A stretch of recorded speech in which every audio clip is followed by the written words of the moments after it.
Spika bunge la Iran Mohammad Bagher Ghalibaf amesema Iran lazima ijipange kukabiliana na vitisho vya kiuchumi kutoka Marekani, akionya kuwa nguvu za kijeshi pekee hazitoshi kuiwezesha Iran kuendelea kuhimili shinikizo.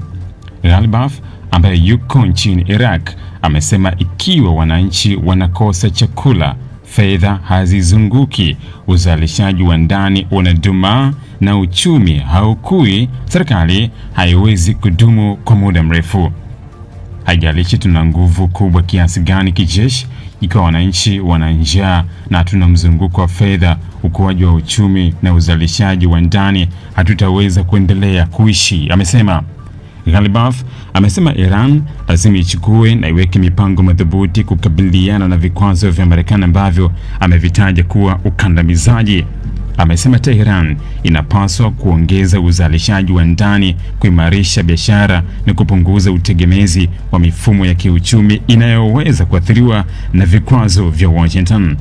Kwa mujibu wake, uimara wa Iran haupaswi kupimwa kwa uwezo wa kijeshi pekee, bali pia kwa uwezo wa uchumi wake kuendelea kufanya kazi wakati wa shinikizo kubwa la kimataifa.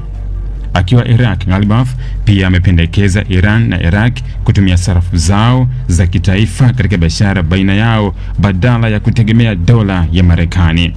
Amesema hatua hiyo inaweza kupunguza utegemezi wa dola na kusaidia biashara kuendelea hata wakati Tehran ikikabiliwa na vikwazo. Iran imekuwa ikitafuta njia mbadala za kufanya biashara na nchi nyingine, hasa majirani zake, ili kupunguza athari za vikwazo vya Marekani na utegemezi wa mifumo ya fedha kimataifa inayotawaliwa kwa kiasi kikubwa na dola.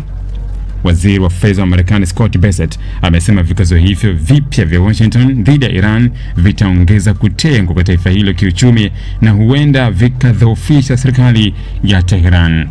Marekani imekuwa ikilenga vyanzo muhimu vya mapato vya Iran, hususan biashara, mafuta, pamoja na kampuni na taasisi zinazosaidia Tehran kufanya biashara au kupata fedha licha ya vikwazo. Washington inaamini kuwa kuongeza shinikizo la kiuchumi kunaweza kuilazimisha Iran kubadili msimamo wake katika mzozo unaoendelea. Kwa upande wake, Ghalibaf amesema Iran inapaswa kujenga uchumi unaoweza kuhimili vikwazo vya muda mrefu kwa kuongeza uzalishaji wa ndani na kuimarisha biashara na nchi jirani. Amesema serikali lazima ihakikishe viwanda vinaendelea kufanya kazi, biashara zinaendelea na fedha zinapatikana katika mzunguko wa kiuchumi. Hatua hizo kwa mtazamo wake ni muhimu ili kupunguza utegemezi wa nje na kuifanya Iran iwe na uwezo mkubwa wa kustahimili shinikizo la Marekani.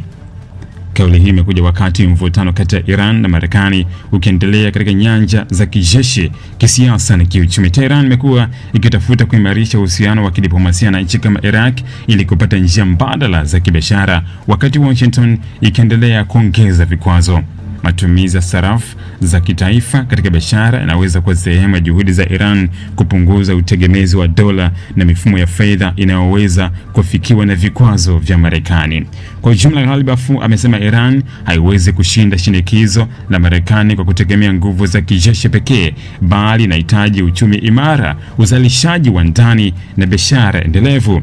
Wakati Marekani ikitumia vikwazo kuongeza shinikizo kwa Tehran, Iran inajaribu kujenga njia mbadala za biashara na fedha. Hivyo uwezo wa Iran kuimarisha uchumi wake na kupunguza athari za vikwazo unaweza kuwa muhimu katika kuamua namna itakavyoweza kuhimili mzozo wake wa muda mrefu na Marekani.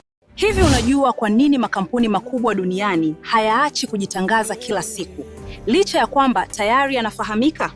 Sasa kama una biashara au kampuni lakini hujitangazi, customers wapya watakujua vipi? Na bila advertising, unategemea kukuza mauzo yako kwa njia gani? Ndio maana Global TV tunakupa nafasi ya kuitangaza biashara yako kwa audience kubwa ndani na nje ya Tanzania kupitia mitandao yetu ya kijamii. Advertising kupitia Global TV inaongeza brand visibility yako, inakufikisha kwa customers wapya na kuongeza nafasi ya bidhaa au huduma zako. Na habari nzuri zaidi, bei zetu za matangazo ni rafiki. Iwe una biashara ndogo, ya kati au kampuni kubwa, kuna nafasi inayoweza kukufaa. Usiache biashara yako isubiri kugunduliwa. Ipe visibility inayostahili. Anza kutangaza nasi. Wasiliana na Global TV leo na tuipeleke brand yako mbali zaidi. Global TV.